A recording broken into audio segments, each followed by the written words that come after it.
So I want to show you how to do a recipe from online or just kind of your own throw together recipe at home and how to track that and analyze it on MyFitnessPal. So if I go to add food and let's say dinner, I can go to my recipes and then create a recipe. So let's just say I was going to make maybe some roasted veggies, so maybe roasted green beans. So usually the key to this is to know how many servings.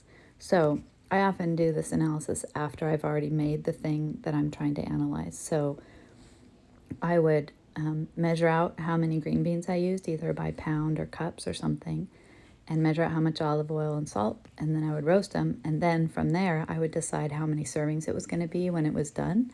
So if I ate half of the recipe that night for dinner, then I would say that this was 2 servings. Or if it made a lot more and it looked like I would eat it, or I made it for my family and we divided it into 4 servings, then you could put 4 here.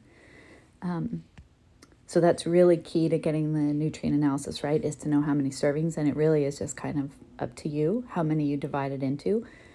If you import a recipe from the internet, which I'll show you in a second, it'll import the number of servings that the recipe writer or the author decided.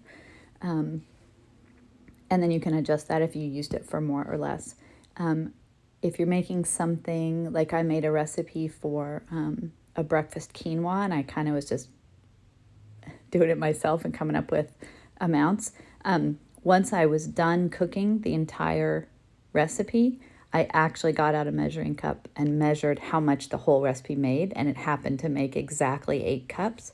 So then I put in servings as 8, and then each time I ate it, I used a cup, or you could use a cup and a half and say you had 1.5 servings. So the key to recipe analysis is deciding how many servings once it's cooked, or measuring it all out and deciding how much the entire recipe made.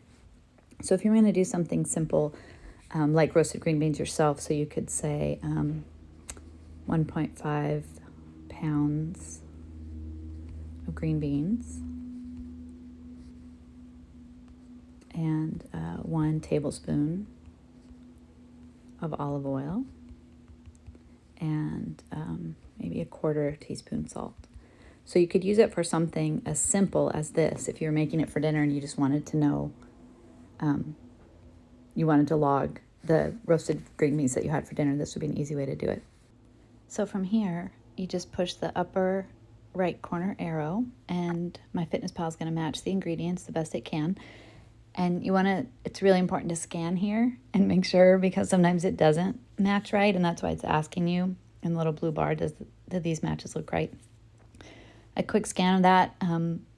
I have a general idea that green beans are low in calories, so it makes sense to me that 1.5 pounds would have about 200. You could grab your olive oil bottle that you just used and just look on the label to make sure that that looks right. A tablespoon is about 120 calories, and the salt looks right. So from here, you can push the right upper arrow again, and you're essentially done, and it gives you the option of just saving it to your recipe database in MyFitnessPal, or you can save it and log it to this meal. So I also want to show you how to import a recipe if you've made a recipe from a blog or website. So again, you can go to My Recipes, but then scroll over here to import a recipe, and then I've copied the URL, so then I can just paste it here. It's for a lentil soup, and hit go. And that is the correct recipe. And you can see it's spinning and doing its work. It should give me the option here, at the bottom, to import recipe. And then again, it's just pulling in the list from the recipe, and you can go ahead and move to the next step. But then again, this is where I would very closely scan and make sure that it looks about right. So let's see. So the coconut oil looks correct, the onion, the garlic cloves, but here you can see down below what I entered was 1 2.5 inch piece of ginger, peeled and finely grated, and it somehow pulled in carrot cake. So I'm going to need to change that. Curry powder, red pepper, lentils, canned tomatoes, cilantro.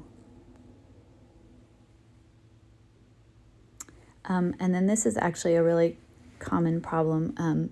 Coconut milks are really different. So like canned coconut milk is really, really high in calories, and the drinkable coconut milk, like in a carton as a milk substitute, is much lower. So you can see here the silk coconut milk it pulled in. So I'll need to fix that. And lime wedges don't have 739 calories. Possibly it's because it somehow put in 1 pound. So I think in this case, I'm just going to take off the lime wedges because it's just something you can optionally squirt into the soup at the end. But I need to fix the ginger, so I'm just going to take off that carrot cake. And then down here I can go to add ingredient, and I'll put fresh ginger and see what we get. Fresh ground ginger, I'm going to say the 5 slices is about right, so we added that. And then you can see it only has 9 calories, which is much more accurate. And then it was a 13-ounce can of unsweetened coconut milk. So I'm going to take off the drinkable coconut milk, and I'm going to just search coconut milk and see if I can find one that seems like